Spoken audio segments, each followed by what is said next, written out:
Hello friends. So I'm back with a new novel. It is Days at the Torunka Cafe. It's a bestseller novel, and I really liked it. So I'm going to read it for you. I'll make it simpler for you to basically go with me, along with me, so you don't have to put close attention to it. Just listen and enjoy, right? So there's a part one, Sunday Ballerinas. The name Sunday Ballerinas, you will come to know at the middle of the novel why it is ballerinas, right? So it starts with, it was on a Sunday afternoon near the end of the year, so it's December, when a strange woman named Chinatsu Yukimara first appeared at the Torunka Cafe. So the cafe's name is Torunka Cafe. Strange woman Chinatsu Yukimara, she came into the cafe. So all the names will be Japanese because it is a Japanese novel. So perhaps because let's continue. Perhaps because everyone else was busy getting ready for New Year's, the cafe has been deserted all day long. Around noon, no one of the regulars who lived nearby stopped in, but after that, there was no more customers, and the only people in the cafe were me, the narrator, the owner. The owner's name is Isao Tachibana, but I always call him the owner, and his daughter Shizuku. Outside the windows, the sun was shining brightly, but inside the cafe, tucked away in an alley, a few steps from the busy streets of the shops and the markets, the light was already fading. So basic cafe is located in an alley. So there is a busy market outside, and then as we call in Hindi that there is that gully is there. So it's an alley, and the cafe Torunka Cafe is located in an alley. We could hear the steady ticking of the pendulum clock on the wall and the sound of the Chopin piano piece playing from the speakers. The volume so low it was barely noticeable. So just imagine there is a Torunka Cafe. It's in an alley. Okay, there's a pendulum clock somewhere on the wall. It's ticking, and there's a slight piano piece going on, and with a very low sound. So the owner's daughter Shizuku, she says, "Slow day, right?" Shizuku said as she sat lazily behind the counter, reading the sports page a customer had left behind. She had already said the same thing at least 30 times since we had opened that morning. Slow day, I repeated for probably 28th or 29th time.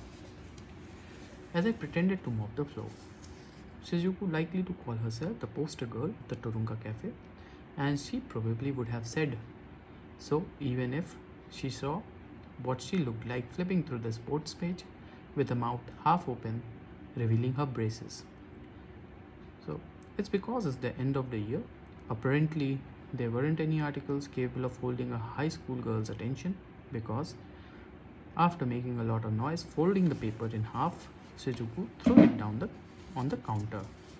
So basically, she was a high school girl, and she was talking to the narrator, whose name is Suichi, as we come to know later on. It's got to be because of the end of the year, I said listlessly, still holding the mop and staring off into the space with nothing to do. So Soichi is basically working in the Torunka Cafe. He basically works there, and Shizuku is the daughter of the owner of the cafe. So I admit I was a little curious about the pictures of the naked woman inside the sports section. That yes, toss aside, but it seemed a bit too soon to reach for it, so I held off. So basically, Suichi is a college student, and as all the students, he is also interested in girls. So there were naked women pictures in the sports section of the newspaper, and he was a little curious to see them, right? Now, hey Suzuku, sit properly if you are going to sit in that chair. Anybody can see your underwear. The owner, who had been on the other side of the counter, amusing himself, polishing the glasses, shot her a disgusted look. So now the conversation between the owner and his daughter Shizuku is going on. He asked her to sit properly. Anybody can see her underwear. To look at him, the owner seemed stern, even a little scary. But he was soft spoken and rarely revealed his feelings. Even on a day as slow as this, his expressions didn't change at all. He devoted his attention to polishing the glasses and the cups, an act that made pleasant little squeaking sounds now and then. Dirty old man, Suzuku said, and stuck her tongue out at him. But the owner seemed unfazed. So it's a conversation between owner and his daughter, Suzuku, right? So basically, they were bantering about and talking non-seriously. No one wants to look at your underwear, he said, rather coldly. Clean up your act. So, and then a chocolate brown cat was walking along the concrete wall outside the window, taking delicate little steps as a pale winter sun shone on its back. It was a tomcat I had seen many times. He slept in the back alley. In front of the cafe was a thoroughfare for the cats in the neighborhood.